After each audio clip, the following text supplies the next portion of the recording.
Principal Matters Podcast, episode 230. Hi, friends. This is Will Parker, host of Principal Matters, the School Leaders Podcast, where each week I bring you inspiring, innovative, and imaginative ideas for your own school leadership. This week, we're going to be talking about decision fatigue with my special guest and welcome back co-host Jen Schwanke, principal of Indian Run Elementary School in Dublin, Ohio, and the author of 2 books, including her newest, The Principal Reboot, 8 Ways to Revitalize Your School Leadership. Jen, before we jump into content, let's just catch up. How in the world are you doing? I'm doing great. I've focused myself on trying to find all the good things amid all this mess. So I feel really, really good. We were talking a little bit earlier about how Ohio is a desolate place to be in January, but we're doing okay. It's okay. How about you, Will? We haven't caught up in a while. Tell me how things are in Oklahoma. They're great. We had such a beautiful holiday here. Both of our girls home from college, and we're back in the swing of things. My 2 younger kids are both in high school, and thankfully their schools have been back in. Nice. With masks and protocols. It's always possible that they'll have to pivot home. They had to do that last semester, but Jen, I cannot complain. I'm not traveling right now, but I've been able to connect with leaders virtually. And how about you guys? What's been the status at your school? Have you been in and out, or what's going on at Indian Run Elementary? You know, we have been in a hybrid model since our district started in remote learning the first 2 weeks of school. But after that, we were in hybrid model. And I really think our model, I say, it is the best that I've heard of, because from the beginning, we committed to half days. So we see our students every day. We see a group in the morning, and then we see a group in the afternoon. And our middle schools did the same thing. Now, the high schools were have been remote for quite a big part of this school year. Now, they'll be going back in the hybrid model next week. And in our area, in the Columbus metropolitan area, there is every single rendition of every version of schooling happening. There are some schools that have not gone back at all. They're all remote. And then there's some, particularly in the outerlying rural areas, that have been full in, from the beginning. So very different models in all the districts around. Mm-hmm. Yeah. Same conversations I'm having with principals here in Oklahoma and then across the U.S. and even some who reach out to me from overseas. It's just such a variety of models, depending on where you are and depending on exposure, depending on your government policies. But the one constant that I'm hearing from a lot of people is just how much more fatigued they are by constant decision-making than they have been in years past. And I kind of wanted to go there today with you, Jen. I know there's lots of other things you and I could unpack in this conversation, but I kind of wanted to start there because I was in a conversation with a principal recently who told me, and I don't have permission to share this story, but she just told me of some new government policies that had just been passed by her state, and they had things kind of humming at their school. And as soon as these protocols came out, she literally just shut the door of her office, laid on the floor, and stared at the ceiling. It was like, how in the world are we going to move forward now? Because now I have a whole nother layer of decisions that we have to make. And by golly, I'm getting tired of having to make decisions. And so I just wanted to park there for a little bit, because I know you've been having to make a lot of decisions this year that you haven't had to make. And what's that been like? It's a really good story to start with, because I think a lot of principals have had that moment where they close the door and they sink to the floor and look skyward. And I wonder if these decisions feel so big and so unrelenting because every one of them is new. You know, when you make a decision in a typical year about discipline or about a safety drill or about a response to a parent, you've done it before, or there's somebody on your network that's done it before. And so you have kind of a schema to help guide your thinking. And this kind of decision making we've been making for the last 10 months, it's all very alone. You know, if you feel like you're doing it in isolation, and of course the irony is we're not, but it feels that way. And the thing about this job, I know you feel the same, Will, is the problems never really end. But boy, we all keep looking for that time when we're done, right? Like everything's fixed now. We're in the routines. Okay, we're good, right? And that we have not been allowed to have that illusion with COVID because things change so rapidly. Yeah. And there's also the kind of the joy in leadership of when you've done it for a while, you find the groove and you're able to like look down 6 months from now or 12 months from now and start preparing ahead of time so that groove you can enjoy, and Right. there's going to be fires to put out along the way.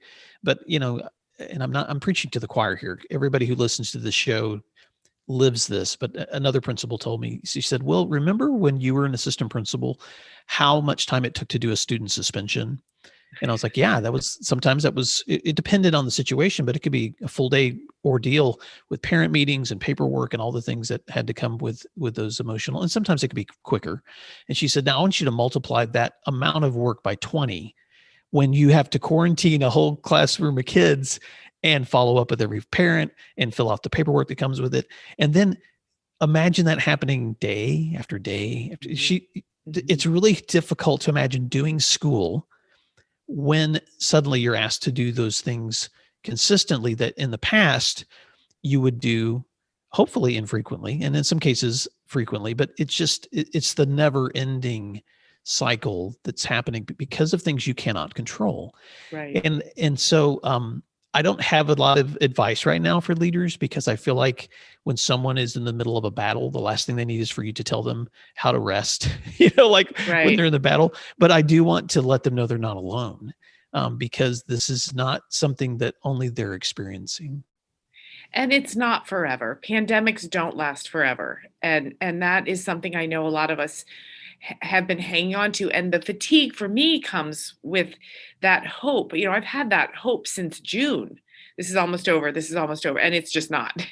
But it will be. It really will. And in the end, I think what we're doing with all the decisions we're making now, the bigger game is the trust we're building with our communities and the breaks we're giving to our teachers when they need them, and the fact, even for any school that's open and students come in, we are building those relationships and connecting in new ways to our families. And the other thing, I'm sure you and I could do many episodes on this, we are learning so much about how students learn. We're learning about what matters. We're learning how to cull things that really needed to be gone anyway. I've watched teachers over the years, they hang on to a project or a unit that they love, right? And maybe this year is the year they don't have time to do it. And they might find that's freeing, or they might find that they have found a different way to look at it. And those are the innovations that that maybe we need to look a little bit deeper for, but they're there. And they're the things that we need to hang on to after this is over. I truly believe we're going to come out of this better than ever. I think we're going to have so many Mm. more tools in our toolkit and the inspiration to implement it in a format maybe that we had never even dreamed of before COVID.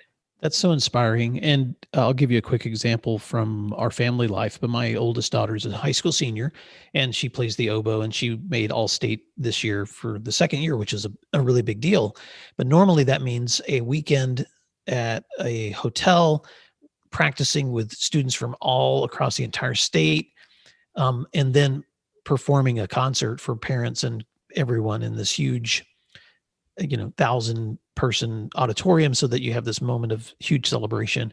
And that's not happening this year. So she's been online the last 2 days connecting with the students, all the other all-state students, and virtually connecting with instructors and talking through music. And the first night it was really frustrating for her because she remembered how fun it was the year before. But she's been between breaks relaying to us how much she's enjoyed it. The parts that because they've been bringing in professional musicians to speak to them and talk about their careers and their lives. And so there's elements of learning that she's getting in this setting that she wouldn't have gotten before. Is it ideal? No. But you're right, Jen. There's going to be something that happened now that would have never happened before. And who knows, a year from now, we're going to look back, and I'm sure that program will look back and be able to implement some things that they've never done before too. So that's the part I have to keep holding on to. Absolutely. I'm so glad you told that story for two reasons. One is to highlight that things can be different and still be okay, but also think of what your daughter's learning. This stuff, it's not all crisis and tragedy. There's some great things that come out of it. And she in turn will learn to be flexible and maybe a little more accepting when things aren't going to be as she had hoped. And I think that what I've had such an increase in faith in the human experience is our students are so flexible throughout this. They are not getting hung up as adults are. And we know the difference between kids and adults as learners is adults have experiences that kind of get in our way, right? Kids don't have those experiences. And so they tend to be like, well, okay, that's what we have to do, then we'll do it. We as adults can stand to learn so much from the young people who are experiencing this.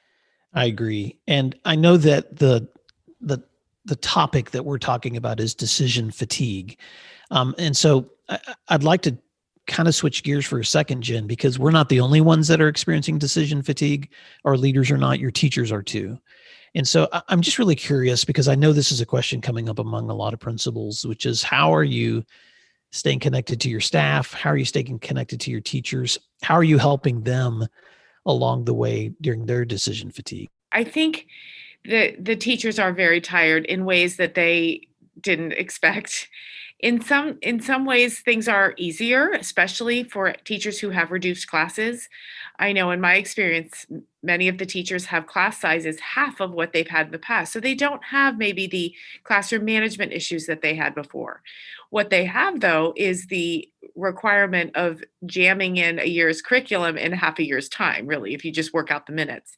And so they're having to decide where the value is, where their best instructional practices need to, lie in how they manage their classrooms and their planning.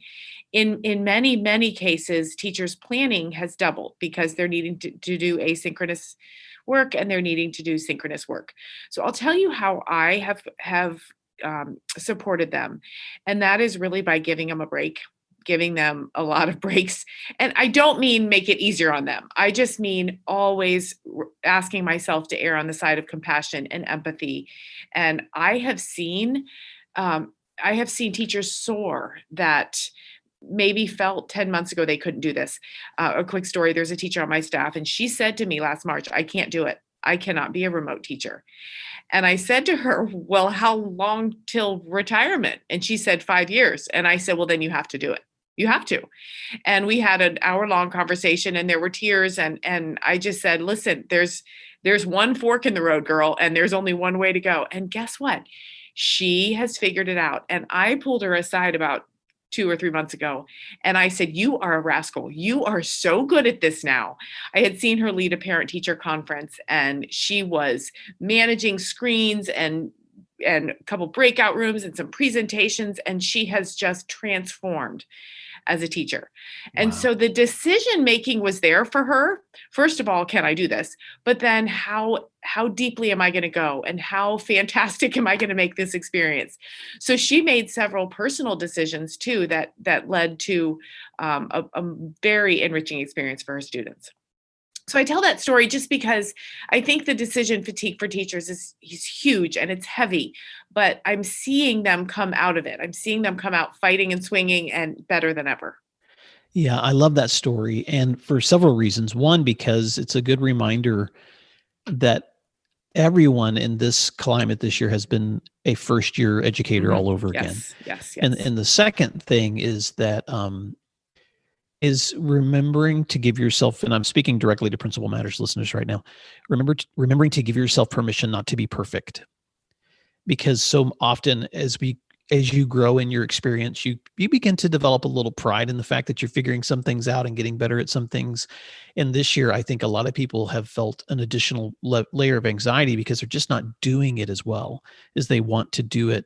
And yet they may not even recognize how much they've learned and are doing well that they never knew how to do before. And so that's such a great picture, Jen. As you were saying that, I was just thinking about all the different skills I've learned in Zoom meetings and virtual presentations that I didn't know before. I've used Zoom for a long time. You and I have always used it for this podcast, but there were features of it that I never had experienced, and being able to pull groups into meetings and being able to share content or go into breakout rooms, just like you said, most of us did not know how to do any of that prior to this.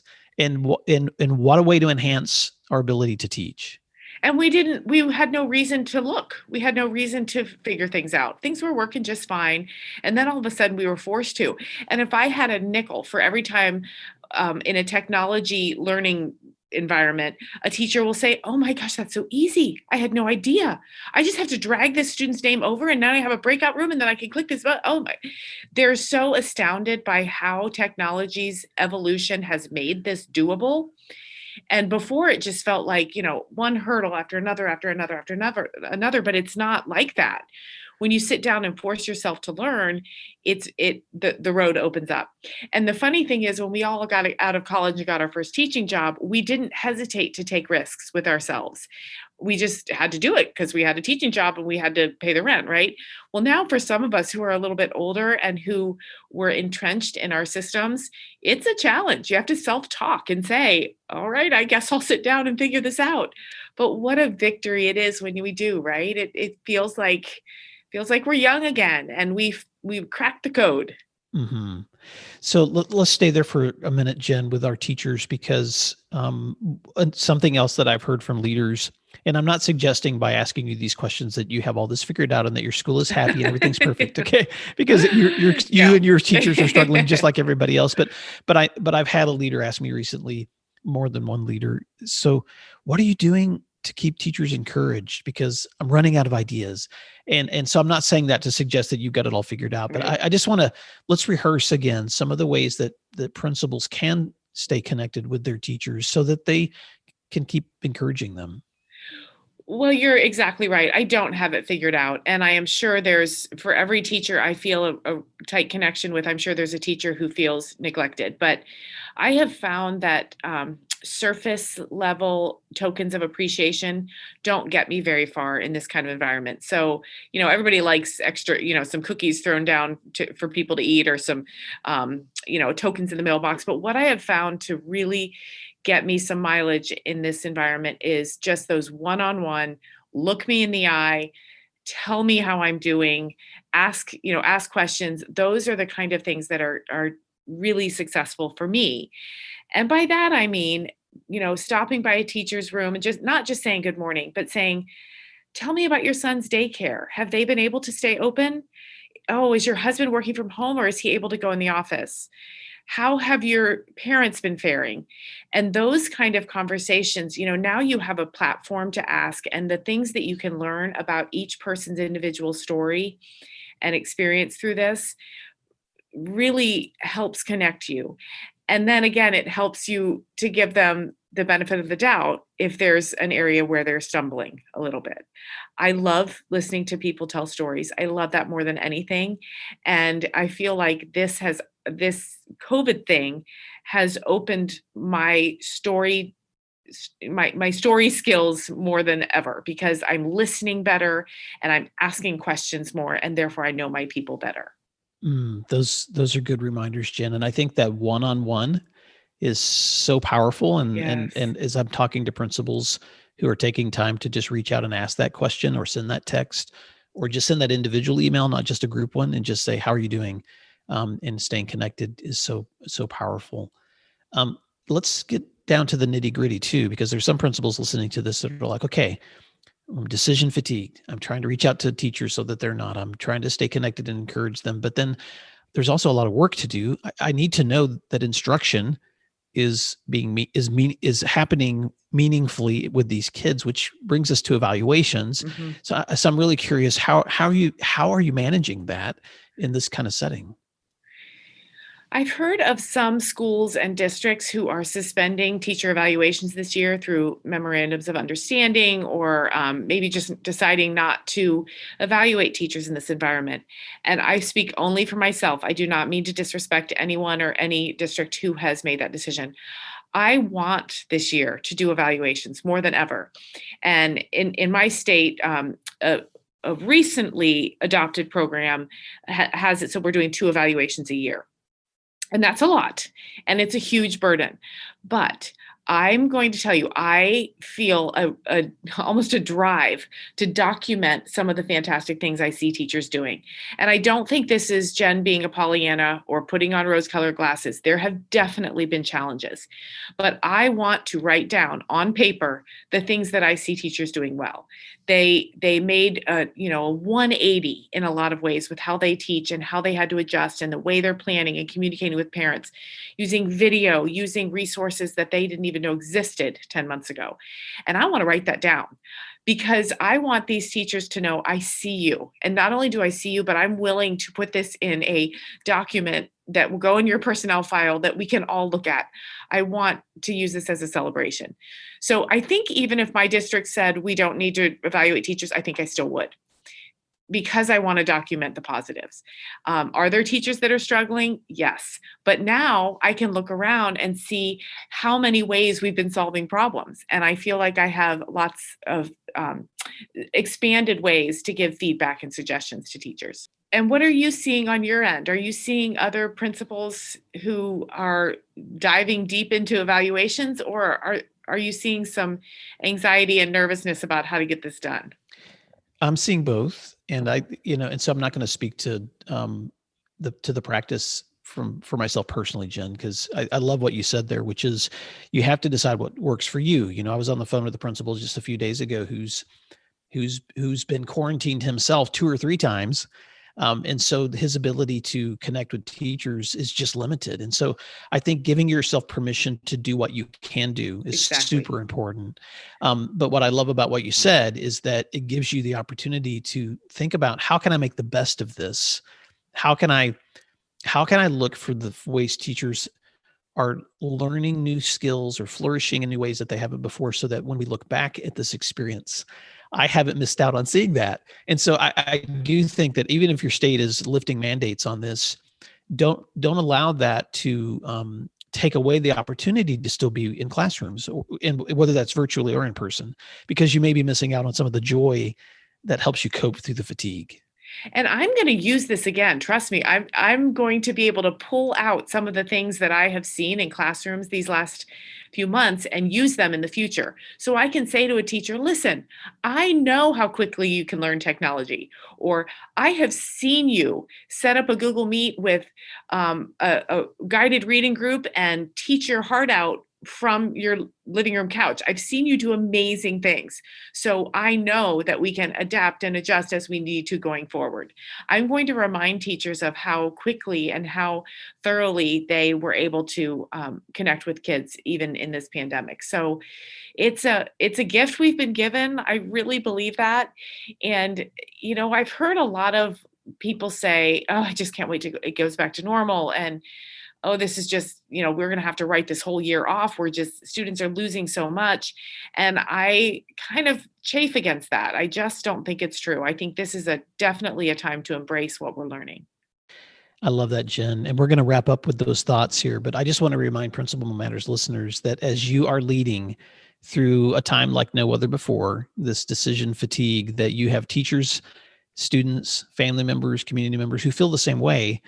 But how are you able to look at that situation and still find those glimmers of hope, of, like Jen just said, realizing that this is an opportunity that someday you'll be able to look back with perspective. So Jen, before we wrap up, I want to give you a chance for some closing thoughts too.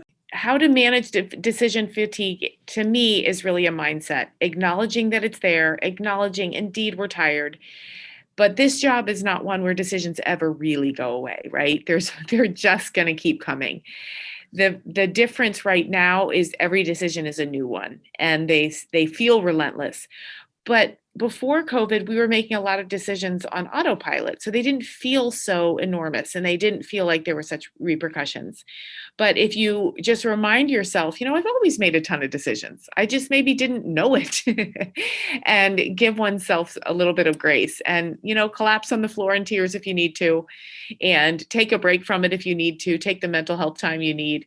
That'll help you get through. And then pretty soon it will level off and the decisions won't feel so enormous.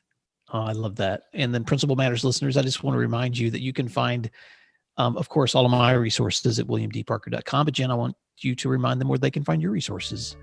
Yes, you can check out jenschwanke.com at any time, and you'll find links there to the books that I've written that you referred to earlier, Will, and some other resources and connections there too. Well, Principal Matters listeners, remember that in whatever situation that you're in, you're not alone, and that everything that you do is important for your community to know that they're being served with compassion, with courage, because what you do matters. And we'll see you next week. See you, everyone.